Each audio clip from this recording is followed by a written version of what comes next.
Perkenalkan, nama saya Muhammad Alifuddin Yusri Rifai dari Fakultas Syariah Prodi Hukum Ekonomi Syariah. Di sini saya akan menjelaskan pengantar materi saya yang berjudul Sengketa Bisnis Syariah.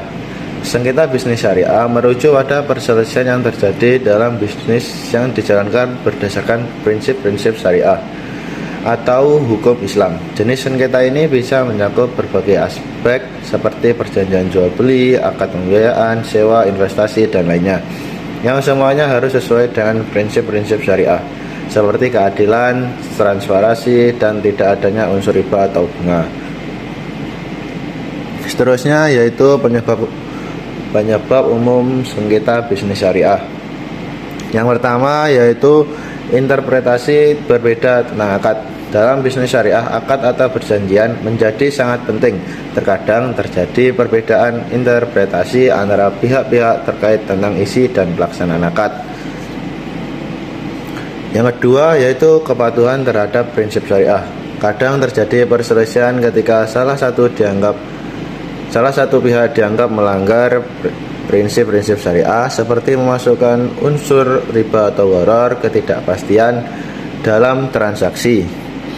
Yang ketiga, ketidakseimbangan hak dan kewajiban.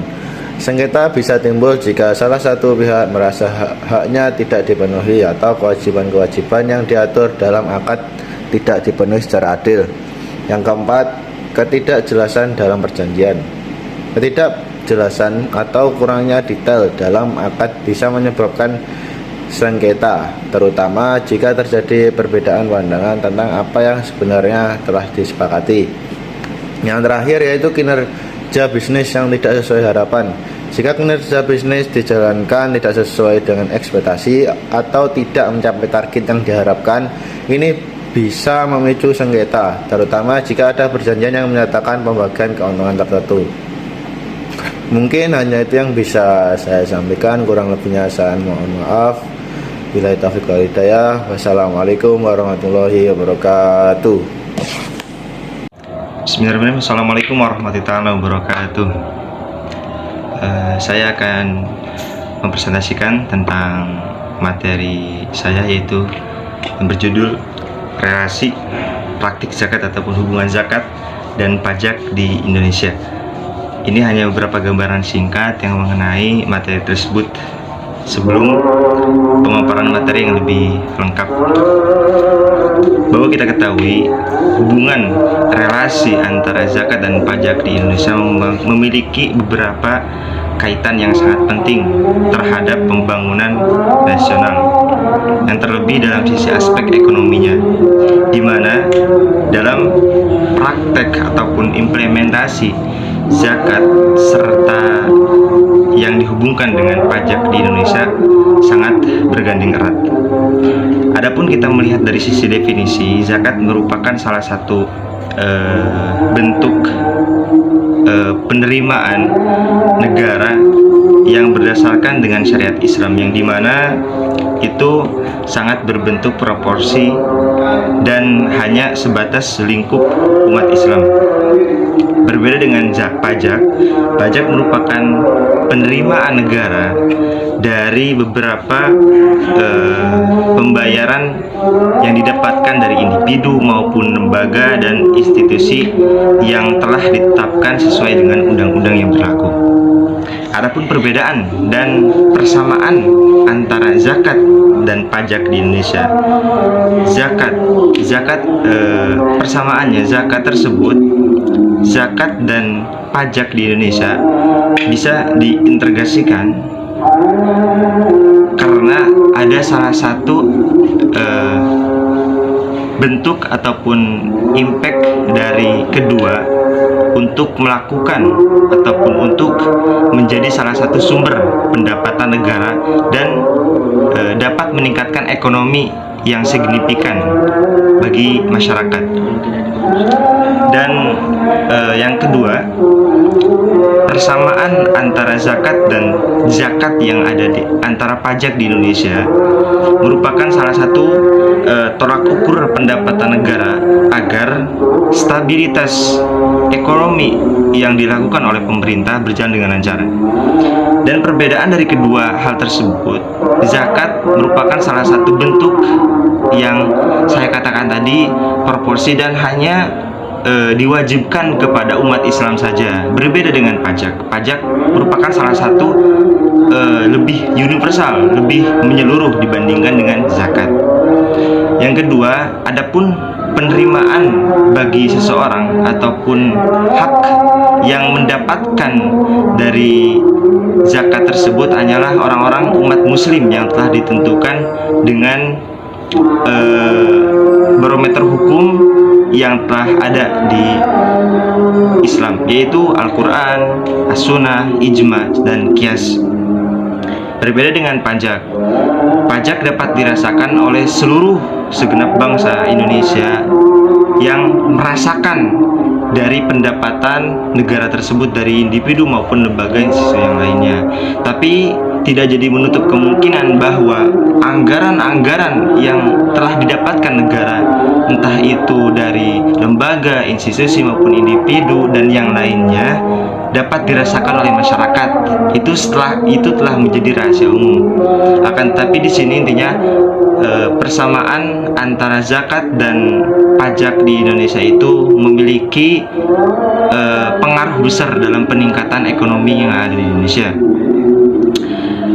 Hubungan dari zakat dan pajak di Indonesia. Tentunya hubungan antara pajak dan zakat di Indonesia ada beberapa keterkaitan.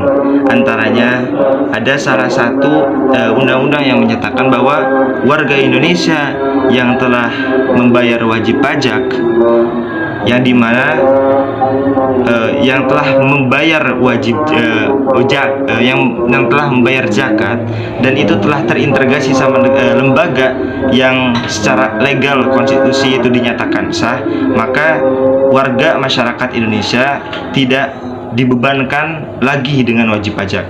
Karena itu salah satu bentuk kasih sayang pemerintah terhadap masyarakatnya agar tidak terbebani oleh kedua hal tersebut. Kasih sayang pemerintah.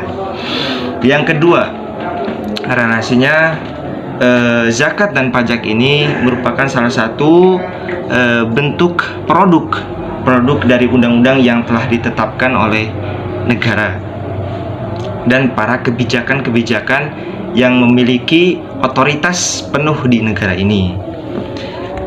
Selanjutnya,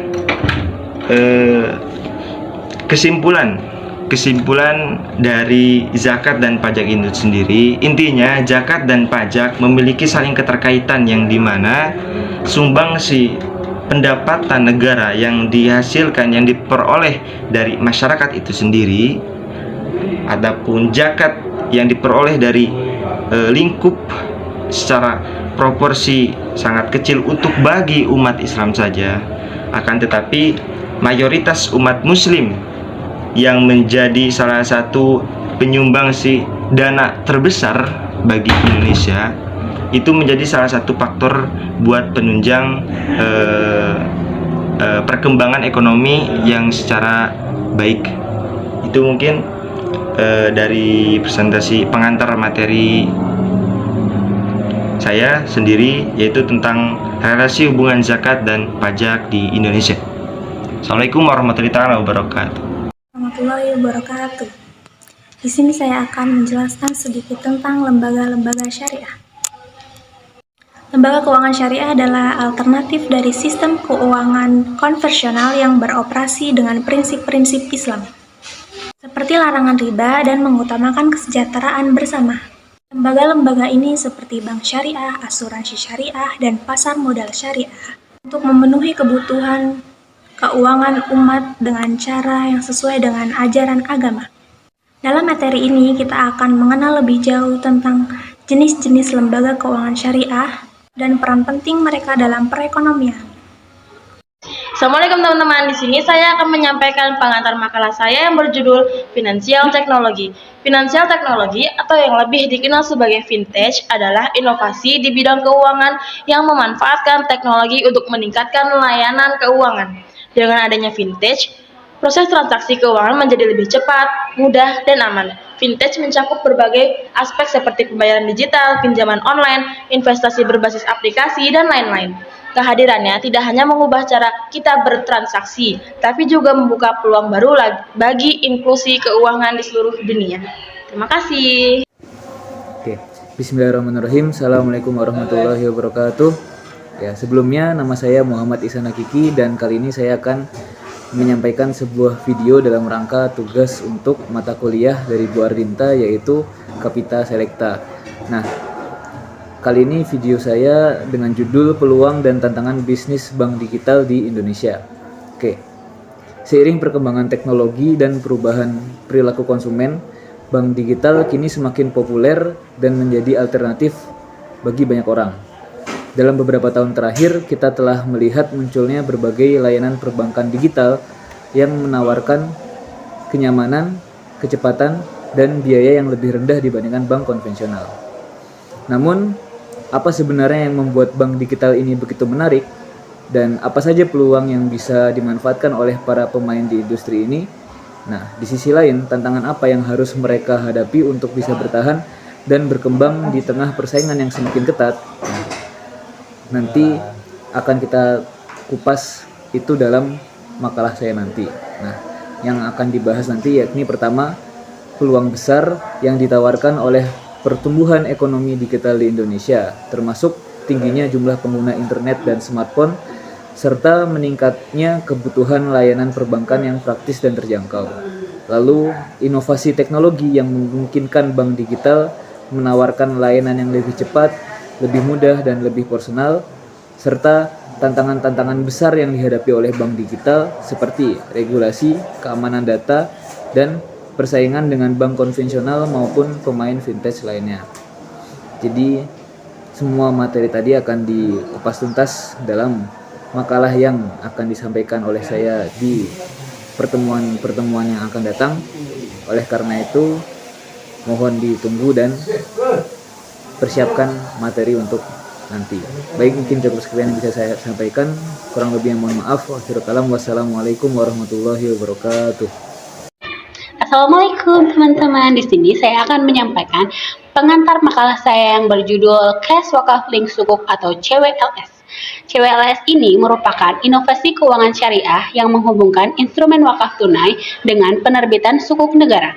Implikasi CWLS terhadap pertumbuhan ekonomi syariah di Indonesia sangat signifikan karena memperluas basis partisipasi masyarakat dalam berinvestasi yang berbasis syariah, meningkatkan dana yang dialokasikan untuk pembangunan infrastruktur dan layanan publik, serta mempromosikan inklusi keuangan dengan meningkatkan dana yang tersedia untuk proyek-proyek sosial. CWLS berpotensi mendorong pertumbuhan ekonomi yang lebih adil dan berkelanjutan sesuai prinsip syariah. Dadah. Assalamualaikum warahmatullahi wabarakatuh. Di sini saya akan menyampaikan pengantar materi untuk makalah saya yang bertema wakaf dan juga ekonomi pesantren. Nah, wakaf merupakan salah satu instrumen penting dalam ekonomi Islam yang telah lama memainkan peran krusial dalam mendukung berbagai aspek kehidupan ekonomi dan juga sosial umat. Di Indonesia sendiri, wakaf memiliki sejarah yang panjang dan juga berkontribusi besar dalam mendanai berbagai kegiatan keagamaan, pendidikan, dan juga sosial. Salah satu penerima manfaat terbesar dari wakaf merupakan pesantren, yang mana pesantren merupakan lembaga pendidikan Islam tradisional yang memiliki peran strategis dalam pembentukan karakter dan intelektual umat. Nah, pesantren di Indonesia tidak hanya berfungsi sebagai pusat pendidikan agama, tapi juga sebagai penggerak ekonomi lokal. Nah, dengan adanya wakaf, pesantren memiliki peluang untuk mengembangkan aset-asetnya secara produktif. Aset wakaf yang dikelola dengan baik dapat menghasilkan dana yang kemudian digunakan untuk mendukung operasional pesantren, seperti mungkin adanya pembangunan fasilitas pendidikan, adanya beasiswa untuk para santri, dan bahkan memungkinkan untuk mendanai kegiatan usaha yang berkelanjutan.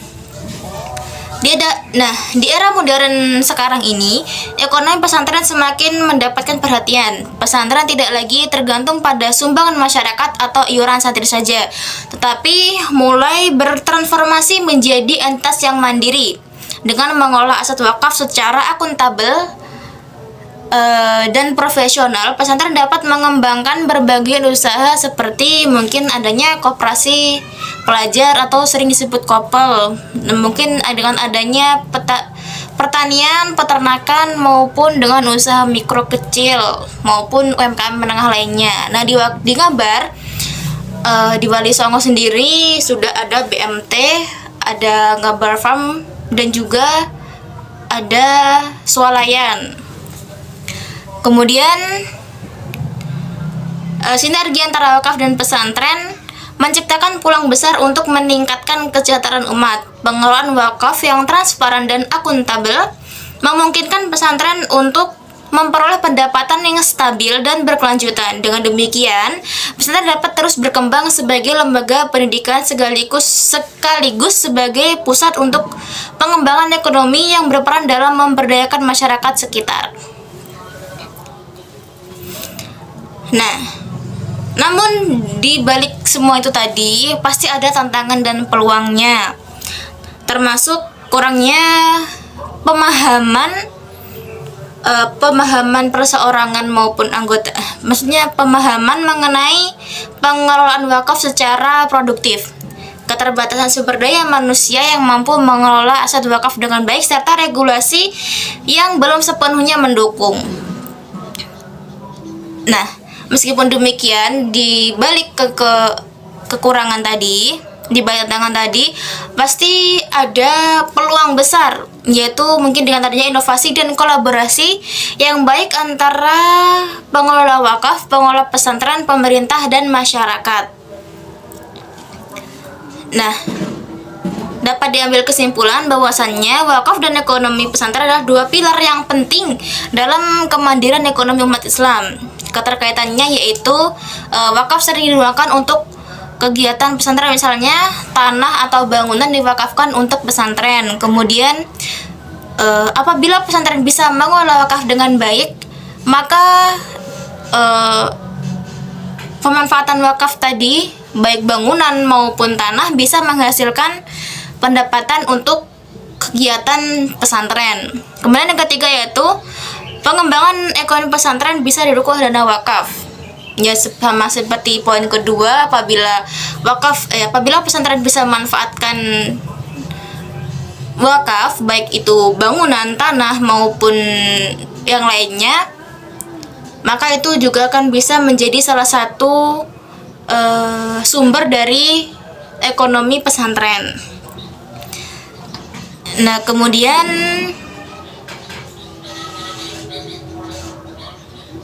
dengan pengelolaan yang tepat, keduanya dapat berkontribusi besar dalam menciptakan kesejahteraan yang berkelanjutan, memperkuat pendidikan Islam, dan juga memberdayakan masyarakat. Intinya, wakaf dan dengan pesantren itu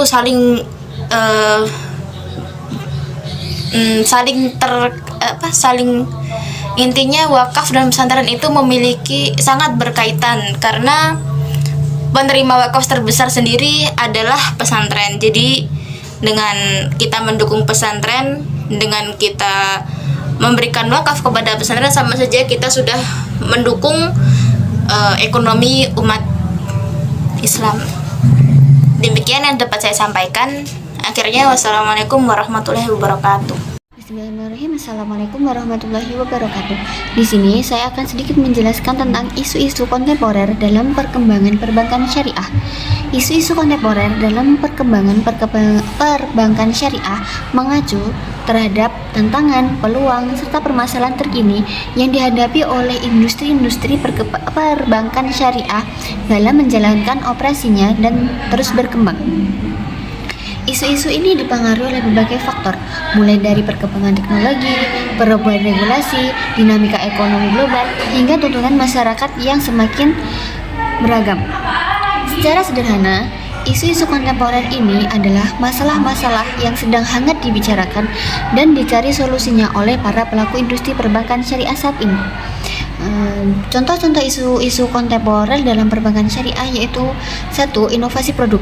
Bagaimana mengembangkan produk-produk keuangan syariah yang inovatif dan relevan dengan kebutuhan nasabah di era digital. Yang kedua, teknologi keuangan atau vintage. Bagaimana memanfaatkan teknologi vintage untuk meningkatkan efisiensi dan jangkauan layanan perbankan syariah. Yang ketiga, governance dan risk management. Bagaimana memastikan tata kelola perusahaan yang baik dan manajemen risiko yang efektif dalam industri perbankan syariah. Yang keempat, sumber daya manusia. Bagaimana memenuhi kebutuhan akan tenaga kerja yang kompeten dan memahami prinsip-prinsip syariah. Yang kelima, standarisasi dan regulasi. Bagaimana menyelaraskan regulasi perbankan syariah dalam perkembangan zaman dan praktek industri global. Yang keenam, penerimaan masyarakat. Bagaimana meningkatkan kesadaran kepercayaan masyarakat terhadap produk dan layanan perbankan syariah. Yang terakhir, integrasi dan ekonomi digital. Bagaimana mengintegrasikan perbankan syariah ke dalam ekosistem ekonomi digital yang semakin berkembang. Mengapa isu-isu ini penting? Memahami isu-isu kontemporer dalam perbankan syariah itu sangat penting karena 1. Dapat membantu dalam mengambil keputusan. Memahami isu-isu ini memungkinkan para pelaku industri untuk mengambil keputusan yang baik dan strategis. Kemudian, untuk meningkatkan daya saing. Dalam memahami dan merespon isu-isu kontemporer, perbankan syariah dapat meningkatkan daya saingnya di pasar yang luas. Kemudian, menjaga relevansi. Perbankan syariah perlu terus beradaptasi dengan perubahan lingkungan bisnis agar tetap relevan. Yang terakhir yaitu menjamin keberlangsungan. Dengan mengatasi tantangan dan memanfaatkan peluang, perbankan syariah dapat memastikan keberlangsungan dan pertumbuhannya. Intinya, isu-isu kontemporer dalam perkembangan syariah adalah hal-hal yang perlu terus diperhatikan dan dibahas oleh semua pihak yang berkepentingan, mulai dari regulator, pelaku industri, akademis, hingga masyarakat umum. Itu saja sedikit penjelasan dari saya tentang isu-isu kontemporer dalam perkembangan perbankan syariah. Cukup sekian. Wassalamualaikum warahmatullahi wabarakatuh. Bismillahirrahmanirrahim. Assalamualaikum warahmatullahi wabarakatuh. Mohon maaf Ibu, saya mau menjelaskan sedikit tentang judul makalah saya presentasi saja, yaitu multi level marketing dan syariah marketing. Nah, untuk bisnis multi level marketing sendiri yaitu masih menjadi jalan pintas bagi sebagian masyarakat untuk menjadi tambahan penghasilan dalam jumlah besar. Maka hadirnya multi level marketing sendiri juga menjadi daya tarik masyarakat untuk menjalankan marketing dalam berbagai bisnis dalam bidang jasa maupun bidang barang. Nah, ada juga yang berbasis syariah marketing, multi level marketingnya. Nah, untuk definisi multi level marketing adalah suatu konsep penyaluran barang, produksi atau jasa yang memberi kesempatan kepada konsumen untuk turut terlibat sebagai penjual dan menikmati keuntungan di dalam garis kemitraan atau sponsorisasi. Nah, dalam pengertian yang lain, multi level marketing adalah salah satu bentuk kerjasama di bidang perdagangan, pemasaran produk ataupun jasa dengan sistem yang diberikan kepada setiap orang yang berkesempatan untuk mempunyai dan menjalankan usaha sendiri. Nah, di dalam multi level marketing itu ada yang berbasis multi level marketing syariah, yang dalam pembahasan di dalam fikih adalah disebut dalam babul buyuk atau perdagangan, sehingga tidak ada nas langsung yang mengarah kepadanya hukum dan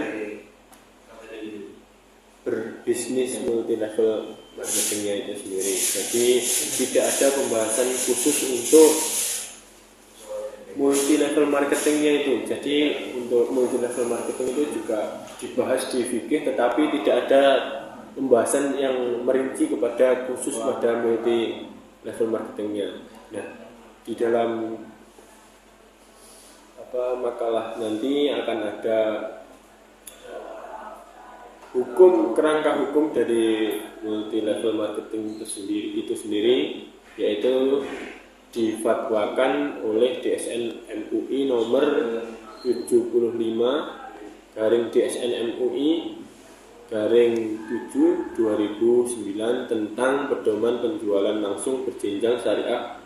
Hukumnya adalah boleh, dan segala kegiatan bisnis yang menggunakan pedoman penjualan berjenjang harusnya memenuhi berbagai ketentuan sebagai yang terdapat dalam fatwa DSN MUI. Nah, mungkin cukup sekian dulu dari saya. Mungkin ada kurang lebihnya, mohon maaf. Wassalamualaikum warahmatullahi wabarakatuh. Toyib Qoblahu. Assalamualaikum warahmatullahi wabarakatuh. Di sini saya akan mengantarkan pengantar fikih bisnis. Fikih bisnis adalah cabang dari hukum Islam syariah yang mengatur aktivitas bisnis dan ekonomi berdasarkan prinsip-prinsip yang diatur oleh Al-Quran dan hadis.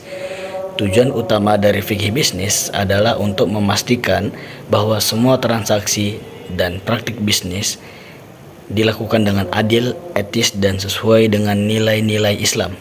Dalam fikih bisnis, beberapa konsep utama yang diatur meliputi riba.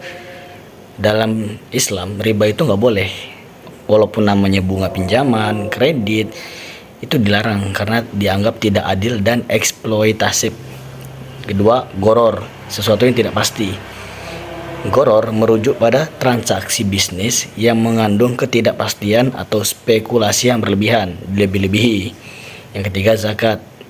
Zakat adalah kewajiban finansial bagi umat Islam dan memberikan sebagian harta untuk yang membutuhkan. Yang keempat, kejujuran atau transparansi. Maksudnya dari transparansi ini bukan maksudnya kelihatan, cuman nggak ada yang ditutup-tutupin, makanya disebut transparansi. Dalam fikih bisnis kita tuh menentukan pentingnya kejujuran, transparansi, dan integritas kita. Yang kelima, keadilan sosial. Salah satu tujuan utama dari fikih bisnis ya untuk memastikan keadilan sosial, distribusi kekayaan yang adil, dan mencegah monopoli serta ketidakadilan sosial dalam masyarakat. Fikih bisnis itu memberikan panduan bagi umat Islam untuk menjalankan usaha dan berpartisipasi dalam ekonomi global tanpa melanggar prinsip-prinsip agama Islam. Sekian, Assalamualaikum warahmatullahi wabarakatuh. Assalamualaikum warahmatullahi wabarakatuh. Perkenalkan, saya Robert Firmansyah, mahasiswa semester 5 Fakultas Syariah, akan menyampaikan pengantar materi untuk materi saya dengan judul UMKM dan potensinya dalam perkembangan ekonomi Indonesia. Nah, untuk pengantar materi saya akan menyampaikan UMKM. UMKM sudah kita ketahui bersama, UMKM itu kepanjangannya adalah unit usaha mikro, kecil, menengah. Nah, saya akan menjabarkan 3 hal itu. Pertama, usaha mikro. Usaha mikro itu adalah usaha yang biasanya memiliki pendapatan sebesar 300 juta rupiah, atau biasanya mereka memiliki laba bersih sekitar 50 juta rupiah. Itu bisa dikatakan sebagai usaha mikro. Lalu untuk usaha kecil adalah usaha yang memiliki pendapatan dan laba bersih di bawahnya. Lalu ada yang ketiga, yang terakhir adalah usaha menengah. Usaha menengah itu ialah yang biasanya per tahun mereka memiliki kekayaan di luar dari tanah dan bangunan sebesar 500 juta rupiah. dan biasanya memiliki omset per tahun 2,5 miliar sampai 50 miliar lebih. Nah, UMKM sendiri itu bisa dijalankan oleh siapapun, mau itu perseorangan, mau itu kelompok, mau itu badan usaha kecil, semuanya bisa menjalankan UMKM. Dan menurut data yang saya riset sedikit tadi bahwa per tahun 2020 UMKM menyumbang PDB kepada negara sebesar 61%. Itu adalah angka yang cukup besar sekali, yang bisa dihasilkan hanya dari UMKM. Jadi bisa kita bayangkan bahwa memang UMKM ini adalah salah satu komponen yang sangat-sangat penting dalam perkembangan ekonomi Indonesia, karena kita ketahui juga bahwa masyarakat kita banyak sekali yang menjalankan UMKM sendiri-sendiri, bahkan mungkin seperti yang jualan ayam crispy, ada yang buka usaha franchise segala macam, itu banyak sekali. Nah, jadi bisa kita ambil kesimpulan bahwa UMKM itu tidak bisa kita remehkan, walaupun usaha mereka hanyalah kecil, walaupun skala usaha mereka itu tidak besar. Ya, mungkin hanya itu yang bisa saya sampaikan. Wassalamualaikum warahmatullahi wabarakatuh. Investasi syariah dan pendayagunaan potensi umat. Investasi syariah merupakan investasi yang berlandaskan atas prinsip syariah.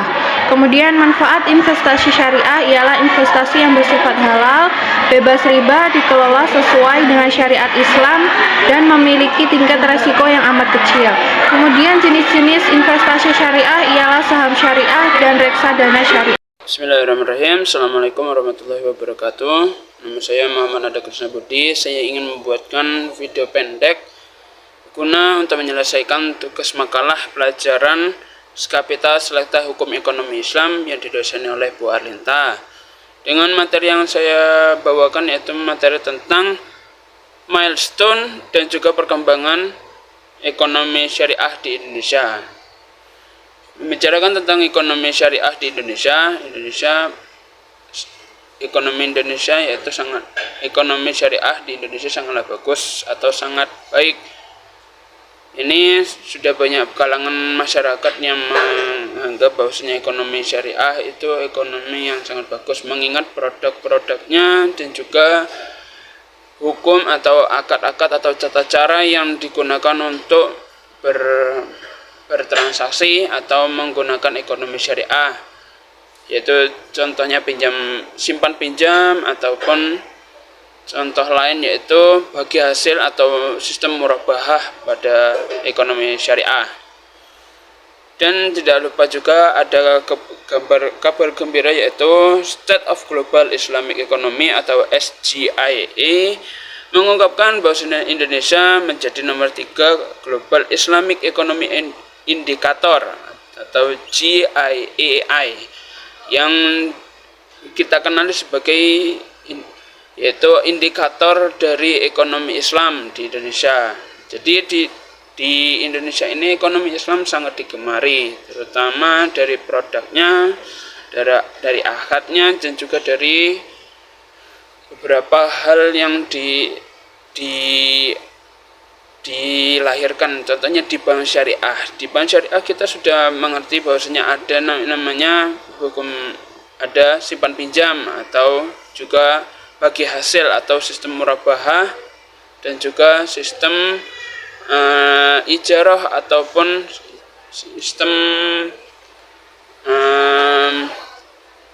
yang merupakan bagian dari ekonomi syariah.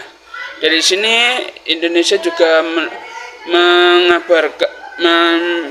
menjadi titik pusat ekonomi syariah yang terbesar. Karenanya Indonesia menjadi tempat orang menganggap bahwasanya ekonomi syariah itu sangatlah berkembang atau banyak peminat dari produk-produknya, walaupun di kalangan luar negeri juga tidak kalah, karena di luar negeri jumlah dari ekonomi syariah atau perkembangannya itu sangatlah signifikan dari produknya maupun orang-orangnya atau customernya. Dan juga saya di sini di jurnal jurnal yang dijelaskan oleh seorang dokter yang menganalisis tentang ekonomi syariah. Dia mengatakan bahwasannya tidak lama ini Indonesia akan mengikuti kampanye nasional literasi halal. Jadi produk-produk halal ini akan jadi produk unggulan, produk yang membuktikan bahwasannya ekonomi syariah di Indonesia ataupun di luar negeri itu sangatlah baik bagi penggunanya dan juga di kalangan masyarakat. Jadi ekonomi syariah yang dijelaskan di sini yaitu produknya dan juga customernya. Jadi para produsennya juga tidak kalah baik dalam memberikan layanan, yaitu berupa simpan pinjam atau bagi hasil, atau contohnya juga pinjaman menurut hukum syariat Islam.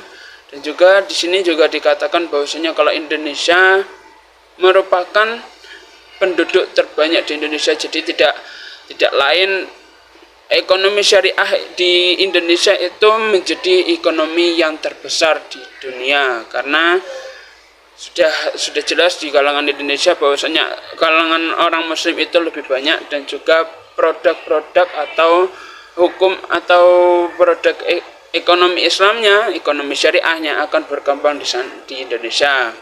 Jadi tidak menutup kemungkinan bahwasanya ekonomi syariah di Indonesia akan terus naik dari kalangan orang masyarakat maupun dari luar negeri.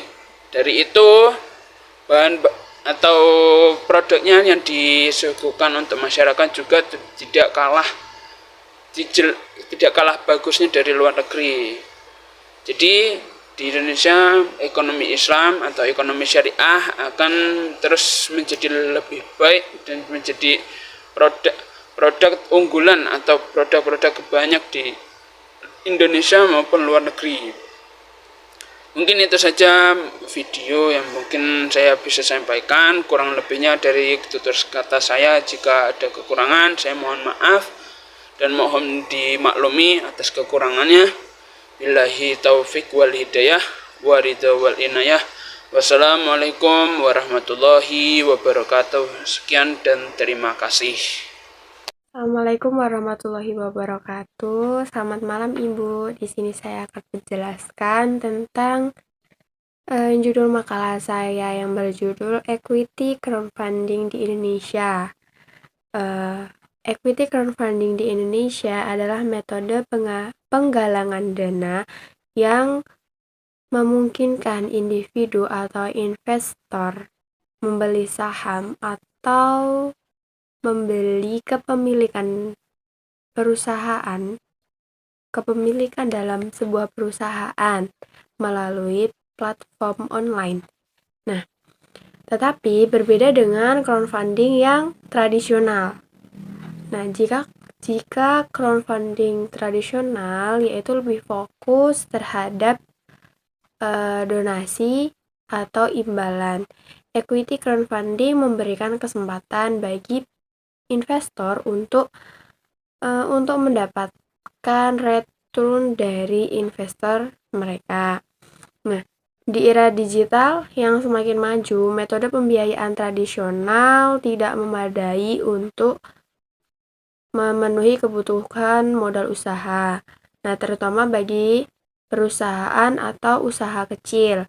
Jadi dalam konteks ini equity crowdfunding muncul sebagai solusi inovatif yang memungkinkan individu dan investor untuk partisipasi dalam pembiayaan proyek dengan imbalan kepemilikan saham.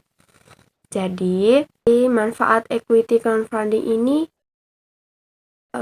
sebagai akses pembiayaan, memudahkan perusahaan dan usaha kecil untuk mendapatkan modal tanpa harus melalui proses perbankan yang rumit. Dan yang kedua, disertifikasi investor atau investasi. Nah, memberikan kesempatan bagi investor untuk berinvestasi di berbagai sektor. Nah, tetapi equity crowdfunding ini sendiri terdapat tantangan yang harus dihadapi. Meskipun memiliki banyak manfaat, juga menghadapi tantangan, yaitu seperti tantangannya kurangnya pemahaman pada masyarakat tentang investasi, resikonya, yang terkait tentang perusahaan, dan perlunya pengawasan yang ketat untuk mencegah penipuan. Dalam hukum ekonomi syariah atau hukum syariah, equity crowdfunding sendiri menekankan pada keadilan, transparansi, dan larangan terhadap unsur-unsur yang merugikan seperti riba, goror, maisir, dan lain sebagainya. Nah, penerapan equity crowdfunding harus mempertimbangkan aspek-aspek ini agar dapat memenuhi kriteria syariah. Nah,